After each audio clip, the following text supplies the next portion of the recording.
Sitting comfortably, let the world go and bring your hearts and minds into a focused present moment awareness.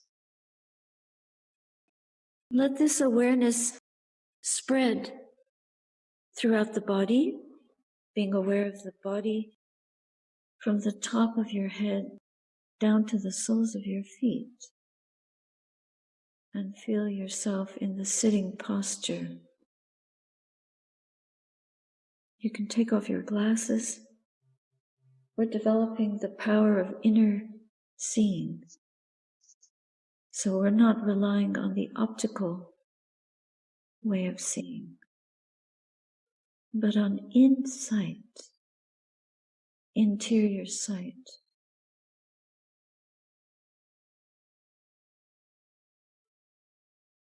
Dedicate yourself to staying present and to awareness of the mind's activity. What we're trying to do here is focus really well on one point, to get the mind to be still and not to be wavering. That unwavering mind, rather than many waves of thought, of worry, of distraction, of inattention. By bringing the mind and our mental focus to the body, to the breath, to the present moment, we're able to hone our attention skillfully. Just the way when you take a photograph with your camera, you focus on one object and you try to get it into sharp relief, into sharp view so that you can see it very clearly. And the same way, by focusing the mind and our intention to be present, we stay with one object of focus, starting with the breath, or starting with a point, a place on the body, and scanning the body point by point, whatever method you use. We're sharpening and refining our ability to see, to attend to what the mind is in contact with through the knowing faculty. Staying centered, like the center of a wheel.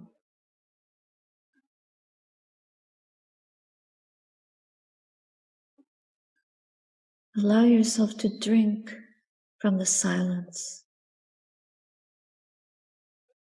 when you dive into the ocean. The world is inaudible, and here we dive into the ocean of our mind. It's like a vast ocean. At first, we're only skimming at the surface, but as we refine our attention, we go deeper into the most deep recesses of the mind. It's an oceanic exploration to understand the nature of the mind. But to understand it, our attention has to be laser sharp. So letting go the world and being fully in the experience of this mental space,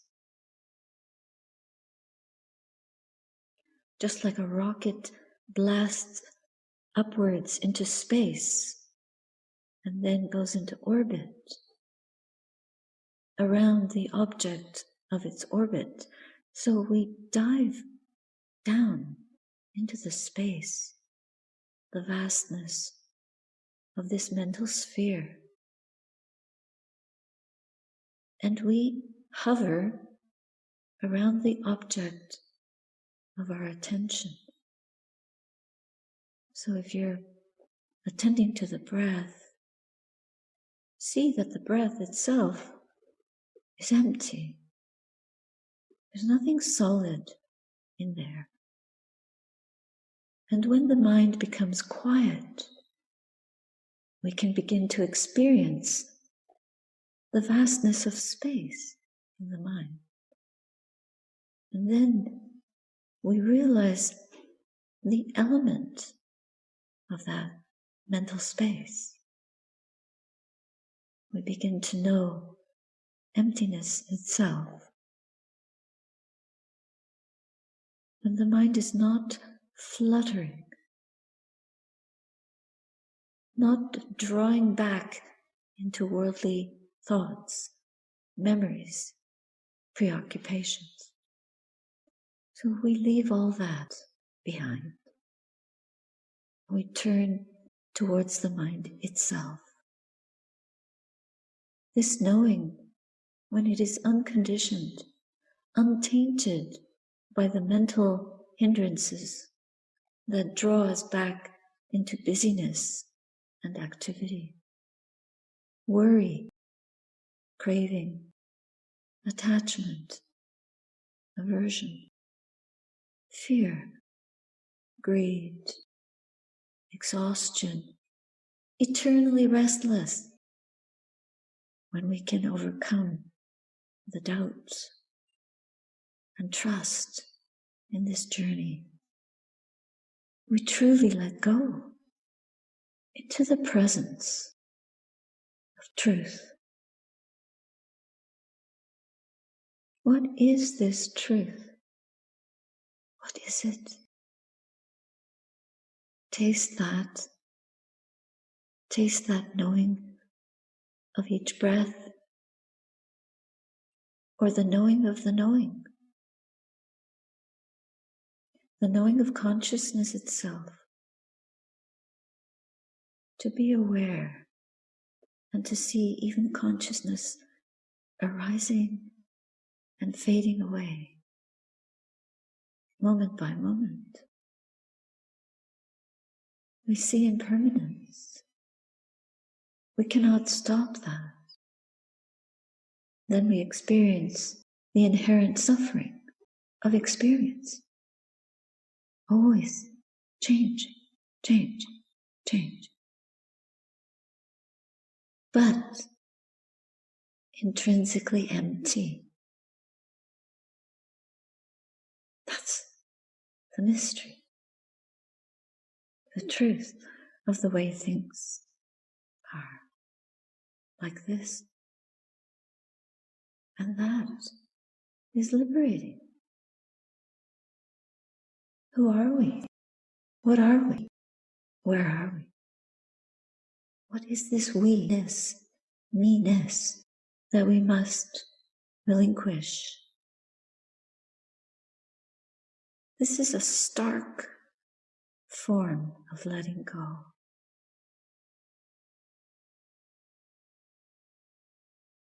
When we realize that that which we cling to divides us from the truth, we begin to see the value of relinquishing, of letting go our attachment to what is not secure, but we have forever believed it is secure. Where is there security? Not in clinging to that which is impermanent, the cause of our suffering, and empty in and of itself. So in fact, we are clinging to nothing. Nothing. We're just clinging to our belief that this is something when it is nothing. What a freedom to see that, to know that, to bow to that.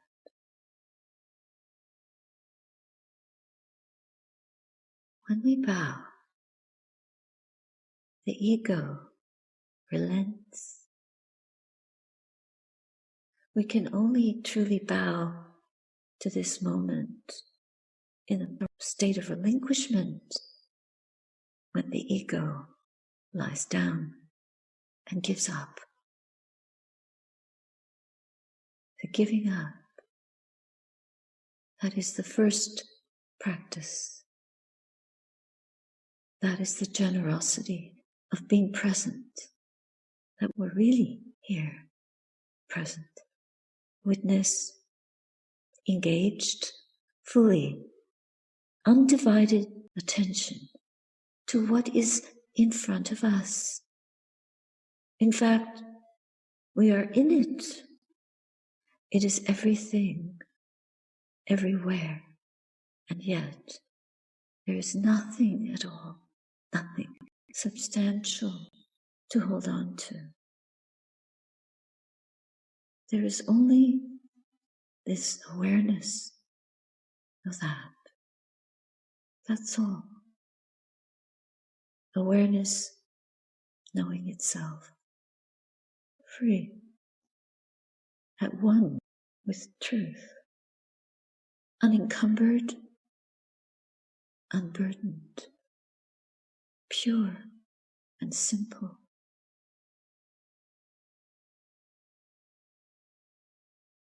Remembering to return to this knowing of the presence as we sit.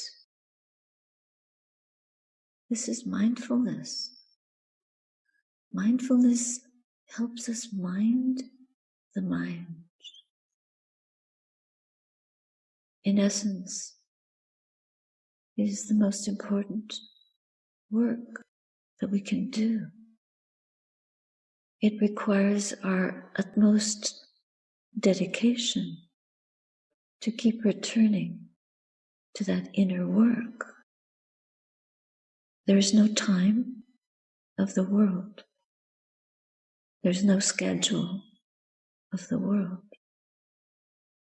There is no distraction of the world when we can dedicate truly to this inner journey.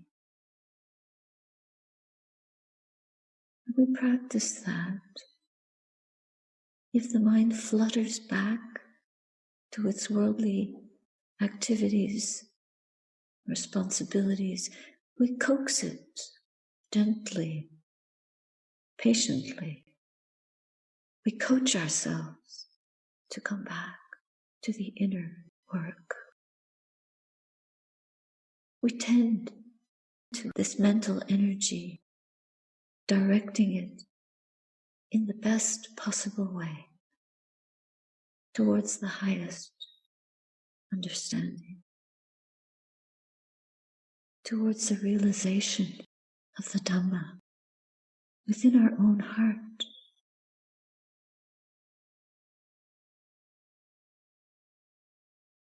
At the center of all this is the heart. It is not an intellectual collaboration. It is an intuitive experience, empirical. No one else can do this for us. We cannot copy anyone. We have to walk this ourselves by our own power of intention, by our own interior direction, by our trust by our effort, seeing breath by breath the way inward.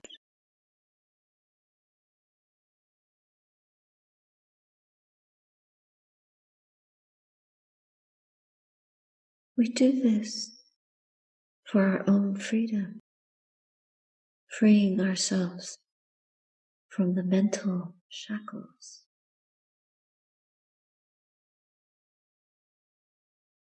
But we also are offering a great gift to the world, to everyone. When we purify the mind in this way, that is a gift. It is a blessing. It is sacred. Therefore, we keep going, exploring, investigating, seeing and knowing. Through the power of this pure intention, we arrive in the vicinity of Nibbana.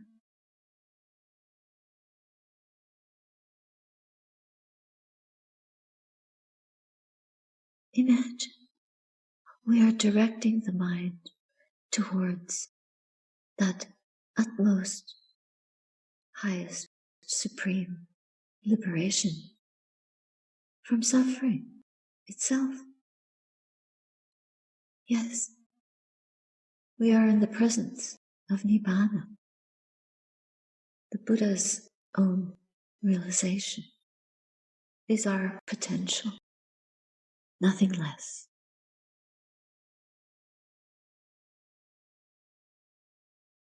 We have to be courageous to continue these acts of sacrifice, of devotion. It is a worship, a love like no other, selfless, not for gratification, not for gain nor honor, but for that realization, a deep understanding of truth. We go alone. We are together, but we are essentially alone.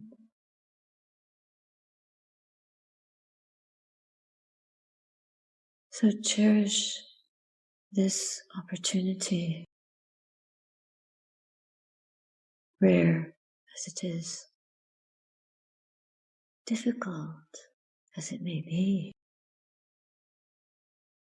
The only solution to our troubles is the path to peace and enduring happiness. The possibility of going beyond fear. Fear of death, fear of life, fear of anything. Through our understanding of what is real, what is true. Through our refuge in the Buddha's own awakening, the Dhamma to which he awakened, and our determined following in the footsteps of his disciples, the Arya Sangha, and the Arahants of all the centuries that followed the Buddha.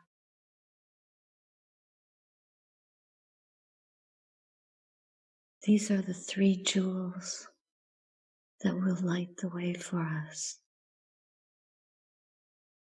Whenever we are lost, confused, distressed or discouraged, we take refuge in these jewels. We treasure them. We are uplifted. We embody them.